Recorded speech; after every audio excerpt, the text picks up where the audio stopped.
ஞானானந்தமயம் தேவம் நிர்மலஸ்படிகாகிருதியும் ஆதாரம் சர்வ வித்யானாம் ஹயக்ரீவம் பாஸ்மகே. நெக்ஸ்ட் ஜென் டிவி நேயர்களுக்கு அஸ்ட்ரோ கேஎஸ் ஐயங்காரின் பணிவான நமஸ்காரங்கள். வார பலன் 24/6/2024 30/6/2024 வரலும் உண்டான வாரத்திற்கு என்னென்ன பலன் மேஷம் முதல் மீன வரை அப்படின்றத பார்ப்போம். அதற்கு முன்னாடி இந்த வாரத்தில் இருக்கக்கூடிய கோல்சாரம் என்ன, இந்த வாரத்தில் வரக்கூடிய விசேஷ நாட்கள் என்ன, அதற்கு பிறகு இந்த வாரத்தில் எந்தெந்த ராசிக்காரர்களுக்கு சந்திராஷ்டமம் அப்படின்னு வருஷப்படுத்திக்கலாம். இந்த வாரத்தில் கோல்சாரம் அப்படின்னு சொல்லும்போது காலபுருஷ தத்துவத்தின் முதல் ராசியான மேஷத்தில் செவ்வாய், ரிஷபத்தில் குரு, மிதுனத்தில் சூரியன், புதன் மற்றும் சுக்கிரன், கன்னியில் கேது, கும்பத்தில் சனி, மீனத்தில் ராகு. சந்திர பகவான் இந்த வாரம் அதிவேகமாக செல்லக்கூடிய கிரகம்னு சொல்கிற சந்திர பகவான் உத்திராட நட்சத்திரம் 2ஆம் பாதம் மகர ராசியிலிருந்து மேஷ ராசி அஸ்வினி நட்சத்திரம் வரலும் போகிறார். அதாவது மகரம், கும்பம், மீனம், மேஷம் இந்த 4 ராசி போகிறார்.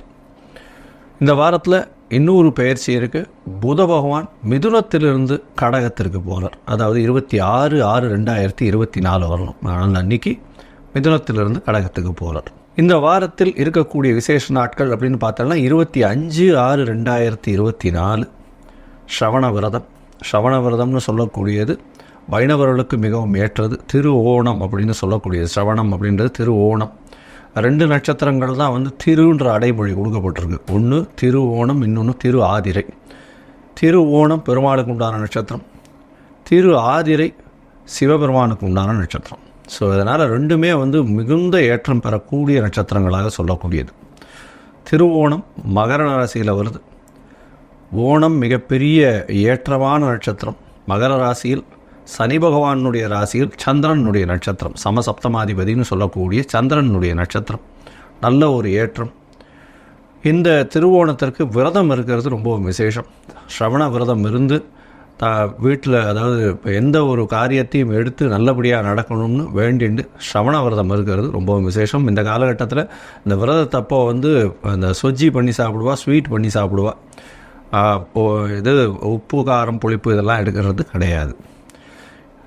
இந்த 25ஆம் தேதியே சங்கடஹர சதுர்த்தி, அதாவது தேய்பிரையில் வரக்கூடிய சதுர்த்தி. ஏன்னா இப்போ அடுத்து அமாவாசை வந்துடும். பௌர்ணமி முடிஞ்சு இப்போ அமாவாசைக்கு போகிறது. அதனால் தேய்பிரையில் இருக்கக்கூடிய சதுர்த்தி. தேய்பிரை சதுர்த்தி அப்படின்னும் போது நம்மளுக்கு உண்டான விஷயங்கள், அதாவது தீயது எல்லாமே போகணும் அப்படின்னு வேண்டிக்கணும். அதாவது எப்படி அப்படின்னா, நம்மக்கிட்ட என்னென்னலாம் பிரச்சனைகள் இருக்கோ அந்த பிரச்சனை போகணும்னு வேண்டிக்கணும். எனக்கு ஏதாவது பண பிரச்சனை இருக்குது, எனக்கு வீட்டில் கஷ்டம் இருக்குது, நோய் இருக்குது, உபாதைகள் இருக்குது. அது தவிர இந்த இதில் படிக்கக்கூடிய மாணவர்களுக்கு பிரச்சனைகள், அதாவது என்ன பிரச்சனை அப்படின்னா படிக்கக்கூடிய மாணவர்கள் ஞாபக மறதி அதிகமாக இருக்குது. இதெல்லாம் விநாயகர்கிட்ட போய் வேண்டிண்டு ஒரு 9 பிரதட்சணம் விநாயகர் கோயிலுக்கு போய் சுற்றிட்டு ஒரு தேங்காயை உடைச்சிட்டு ஒரு 9 தோப்புக்கரணம் போட்டுட்டு வர்றதன் மூலியமாக நல்ல ஒரு ஏற்றமும் மாற்றமும் வரக்கூடிய காலகட்டமாக அமையும். இந்த வாரத்தில் பார்த்தடையானால் எந்தெந்த ராசிக்காரர்களுக்கு சந்திராஷ்டமம் அப்படின்னு பார்க்கும்பொழுது மிதுன ராசி, கடகம், சிம்மம், கன்னி இந்த 4 ராசிக்கு சந்திராஷ்டம காலம் வருது.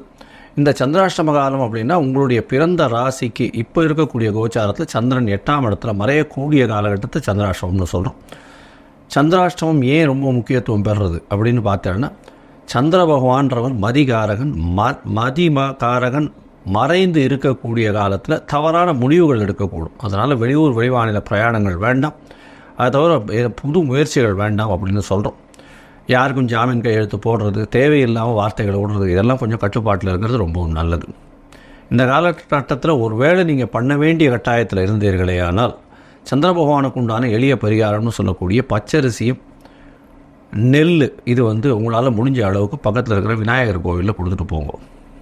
அதன் மூலியமாக சந்திராஷ்டமத்தின் தாக்கம் நிச்சயமாக குறையும் அப்படின்றத சொல்கிறேன்.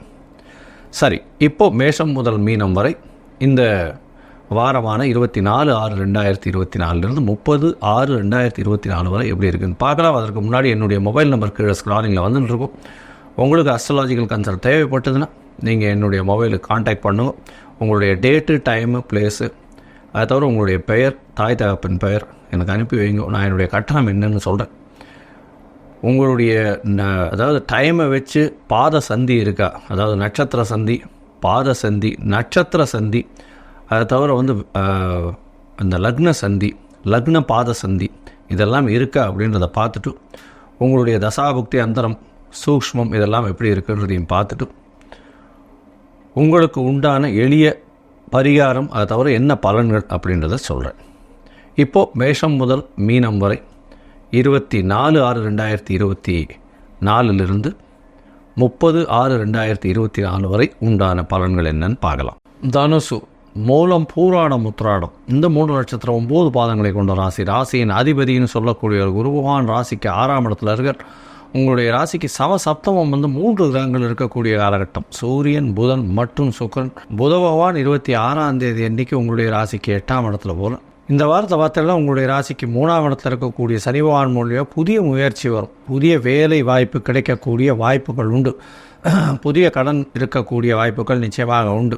தொழிலில் யாரோடையும் போட்டி போட வேண்டாம். போட்டிகள் உங்களுக்கு இப்போ வந்து இந்த காலகட்டத்தில் சரிப்பட்டு வராது. பொறுமையாக இருக்கிறது ரொம்பவும் நல்லது. எதிர்பாலினத்தர் மூலியமாக நல்ல ஒரு ஏற்றம். பார்ட்னர்ஷிப் கன்சர்னில் பார்ட்னருக்கு நல்ல ஒரு கை ஓங்கி இருக்கக்கூடிய காலகட்டம். அதை தவிர வந்து ஃப்ரெண்ட்ஸுக்கெல்லாம் கை ஓங்கி இருக்கக்கூடிய காலகட்டமாக இருக்கும். 7ஆம் அதிபதி 7ஆம் இடத்துல ஆட்சி பெற்று போயிருக்கிறதுனால நிச்சயமாக வெற்றி அவர்களுக்கு நிச்சயமாக கிட்டும். பார்ட்னர்ஷிப் பிஸ்னஸில் நல்ல ஒரு ஏற்றம் கிடைக்கும். அதனால் பார்ட்னர் சொல்கிற பிரகாரம் இருக்கிறது நல்லது. உங்களுடைய ராசிக்கு பார்த்தாலும் 4ஆம் இடத்துல இருக்கக்கூடிய ராகு பகவான் மூலியமாக தாய்க்கு உடல்நிலையில் சற்று பின்னடைவு இருக்கும். படிக்கக்கூடிய மாணவர்களுக்கு கொஞ்சம் டிஸ்ட்ராக்ஷன்ஸ் இருக்கும். 10ஆம் இடத்துல இருக்கக்கூடிய கேது பகவான் மூலியமாக புதிய தொழில் அமையும். தொழில் அமையும்னும் பொழுது இந்த தனுசு ராசிக்காரர்களுக்கு இந்த பொற்கொள்ளர், அதை தவிர வந்து டீச்சிங் ப்ரொஃபஷன், இந்த ஆப் மேனேஜ்மெண்ட்டு, அதை தவிர வந்து கணிதத்துறையில் வந்து பார்த்திங்களே ஆனால் பேங்கிங் செக்மெண்ட்டில் இருக்கக்கூடிய கணிதத்துறை, அதை தவிர வந்து ஸ்டாட்டிஸ்டிக்ஸில் பேங்க் ஸ்டேட்மெண்ட்ஸ் அந்த மாதிரியான விஷயங்கள் எடுக்கிறவாளுகெல்லாம் பெரிய ஏற்றம் கிடைக்கக்கூடிய காலகட்டமாக இருக்குது.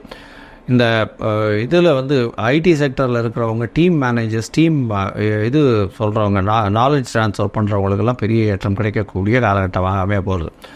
இந்த வாரம் உங்களுடைய ராசிக்கு 24/6/2024 30/6/2024 வரை உண்டான வாரத்தில் சந்திர பகவான் உங்களுடைய ராசிக்கு 2ஆம் இடத்துல இருக்கு. 2ஆம் இடத்துல இருந்து குருவின் பார்வையில் இருக்கிறது பெரிய விசேஷம். பேச்சில் நல்ல ஒரு ஏற்றம் இருக்கக்கூடிய காலகட்டமாக இருக்கும்.